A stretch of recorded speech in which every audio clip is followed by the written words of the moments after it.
अनंत कोटि ब्रह्मांड नायक योगी राज प्रभु श्री सच्चिदानंद सतगुरु साईनाथ महाराज की जय। प्रिय भक्तों, श्री साईं सच्चरित्र के अध्याय 26 को आज हम पढ़ेंगे, जिसमें भक्त पंत हरिश्चंद्र पितले और गोपाल अंबेडकर की कथाओं के बारे में बताया गया है। इस सृष्टि में स्थूल, सूक्ष्म, चेतन तथा जड़ आदि जो कुछ दृष्टिगोचर हो रहा है वे सब एक ब्रह्म है, और इसी एक अद्वितीय वस्तु ब्रह्म को ही हम भिन्न भिन्न नामों से संबोधित करते तथा भिन्न भिन्न दृष्टियों से देखते हैं। जिस प्रकार अंधेरे में पड़ी हुई एक रस्सी या हार को हम भ्रमवश सर्प समझ लेते हैं, उसी प्रकार हम समस्त पदार्थों के केवल बाहरी रूप को ही देखते हैं, न कि उनके सत्य स्वरूप को। एकमात्र सतगुरु ही हमारे दृष्टि से माया का आवरण दूर कर हमें वस्तुओं के सत्य स्वरूप का यथार्थ में दर्शन करा देने में समर्थ है। इसलिए आओ हम श्री सद्गुरु साईनाथ महाराज की उपासना कर उनसे सत्य का दर्शन कराने का प्रार्थना करें, जो कि ईश्वर के अतिरिक्त और कुछ भी नहीं है। आंतरिक पूजन। श्री हेमांत पंत उपासना की एक सर्वथा नवीन पद्धति बताते हैं। वे कहते हैं कि सद्गुरु के पाद प्रक्षालन के निमित्त आनंद अक्षु के उष्ण जल का प्रयोग करो। उन्हें सत्य प्रेम रूपी चंदन का लेप कर दृढ़ विश्वास रूपी वस्त्र पहनाओ तथा कोमल तथा एकाग्र चित्त रूपी फल उन्हें अर्पित करो।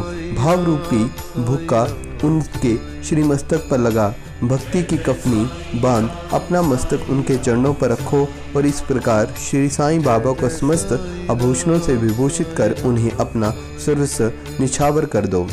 उष्णता दूर करने के लिए भाग की सदा चंवर डुलाओ। इस प्रकार आनंददायक पूजन कर उनसे प्रार्थना करो, हे प्रभु साईं, हमारी प्रवृत्ति अंतर्मुखी बना दो, सत्य तथा असत्य का विवेक दो, सांसारिक पदार्थों से आसक्ति दूर कर हमें आत्मानुभूति प्रदान करो। हम अपनी काया तथा प्राण अपने श्री चरणों में अर्पित करते हैं। हे प्रभु साईं, मेरे नेत्रों को तुम अपने नेत्र बना लो, ताकि हमें सुख और दुख का अनुभव ही ना हो। हे साईं, मेरे शरीर और मन को तुम अपनी इच्छा अनुकूल चलने दो, और मेरे चंचल मन को अपने चरणों की शीतल छाया में विश्राम करने दो। अब हम इस अध्याय की कथाओं का ओर आते हैं। भक्त पंत। एक समय एक भक्त जिनका नाम पंत था तथा एक अन्य सद्गुरु के शिष्य थे, उन्हें शिरडी पधारने का सौभाग्य प्राप्त हुआ। उनकी शिरडी आने की इच्छा तो न थी, परंतु मेरे मन कुछ और है, विधाता के कुछ और, वही वाली कहावत चितार्थ हुई। वे रेल द्वारा यात्रा कर रहे थे, जहां उनके बहुत से मित्र तथा संबंधियों से अचानक ही भेंट हो गई, जो कि शिरडी यात्रा को ही जा रहे थे। उन लोगों ने उनसे शिरडी तक साथ साथ चलने का प्रस्ताव किया। पंत यह प्रस्ताव अस्वीकार न कर सके। तब वे सब लोग बम्बई से उतरे, और पंत विरार में उतर अपने सद्गुरु से शिरडी प्रस्थान करने की अनुमति लेकर तथा आवश्यक खर्च आदि का प्रबंध कर सब लोगों के साथ रवाना हो गए। वे प्रातःकाल वहां पहुंच गए और लगभग 11 बजे मस्जिद को गए। वहां पूजनार्थ भक्तों का एकत्रित समुदाय देख सबको अति प्रसन्नता हुई, परंतु पंत को अचानक ही मूर्छा आ गई। वे बेसुध होकर वहीं गिर पड़े। तब सब लोग भयभीत होकर उन्हें स्वस्थ करने के लिए समस्त उपचार करने लगे। बाबा की कृपा से और मस्तक पर जल के छींटे देने से वे स्वस्थ हो गए और ऐसे उठ बैठे जैसे कि कोई नींद से जगा हो। त्रिकाल बाबा ने ये सब जानकर कि यह अन्य गुरु के शिष्य हैं, उन्हें अभय दान देकर उनके गुरु में ही उनके विश्वास को दृढ़ करते हुए कहा कि कैसे भी आओ, परंतु भूलो नहीं, अपने ही स्तंभ को दृढ़तापूर्वक पकड़कर सदैव स्थिर हो उनसे अभिन्नता प्राप्त करो। परंतु तुरंत इन शब्दों का आशय समझ गए और उन्हें उसी समय अपने सद्गुरु की स्मृति हो आई। उन्हें बाबा के इस अनुग्रह की जीवन भर स्मृति बनी रही। श्री हरिश्चंद्र पितले। बम्बई में एक हरिश्चंद्र पितले नामक सद्गृहस्थ थे।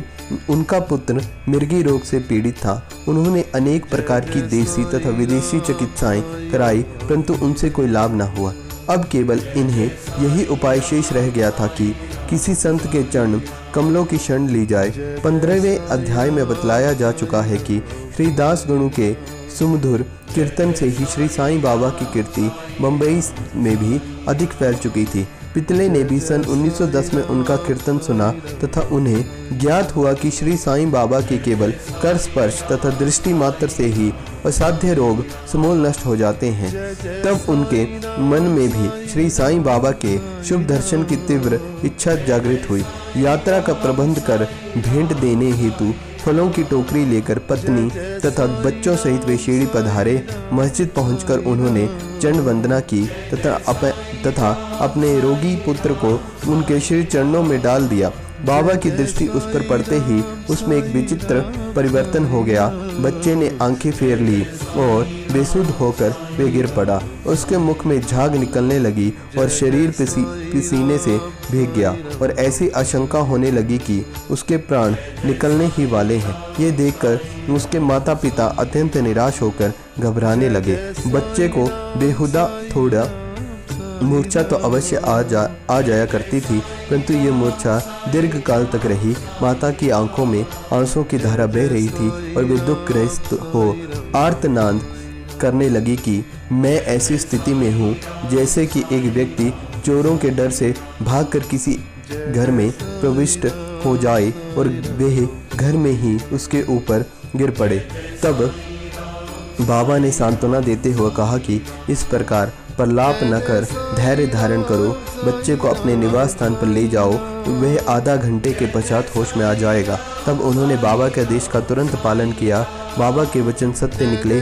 जैसे ही उसे बाड़े में ले जाया गया, बच्चा स्वस्थ हो गया और पितले परिवार, पति पत्नी तथा अन्य सब लोगों को महान हर्ष हुआ तथा उनका संदेह दूर हो गया। श्री पितले अपनी धर्म पत्नी सहित बाबा के दर्शनों को आए और अति विनम्र होकर आदर पूर्वक कहने लगे और चरण वंदना कर पाद सेवन करने लगे।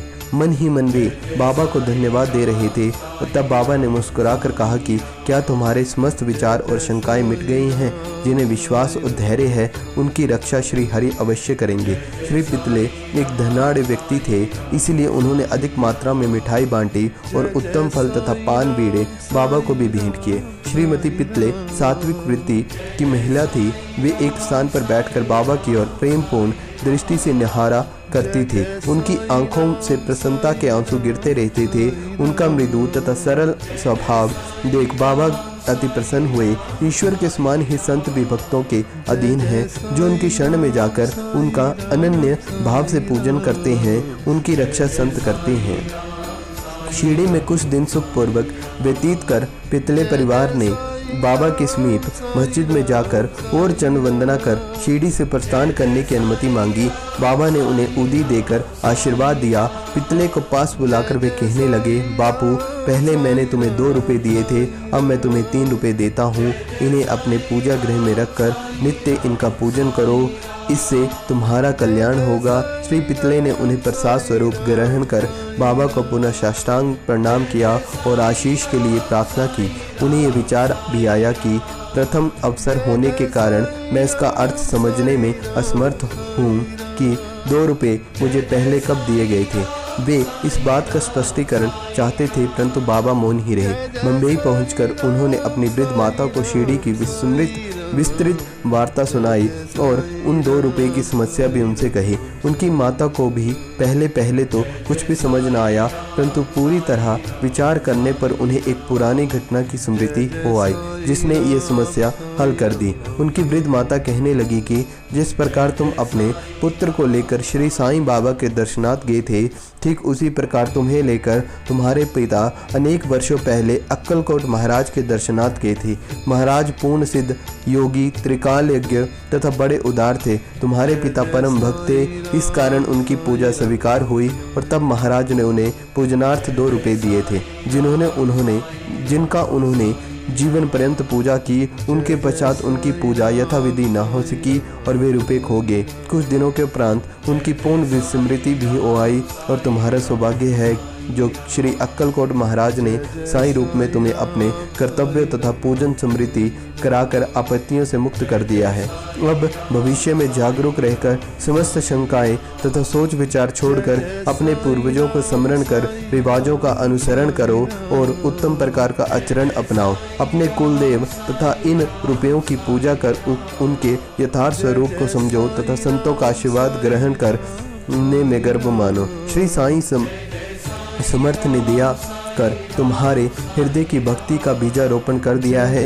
अब तुम्हारा कर्तव्य है कि तुम उसकी वृद्धि करो। माता के मधुर वचनामृत का पान कर श्री पितले को अत्यंत हर्ष हुआ। उन्हें बाबा की सर्वकालज्ञता विदित हो गई और उनके श्री दर्शन का भी महत्व ज्ञात हो गया। इसके पश्चात वे व्यवहार में अधिक सावधान भी हो गए। श्री अम्बेडकर पुणे के गोपाल नारायण अम्बेडकर बाबा के परम भक्तों में से एक थे, जो ठाणा जिला तथा जवाहर स्टेट के आबकारी विभाग में 10 वर्षों से कार्य कर रहे थे। वहां से सेवानिवृत्ति होने पर उन्होंने अन्य नौकरियां ढूंढी, परंतु वे सफल न हुए। तब उन्हें दुर्भाग्य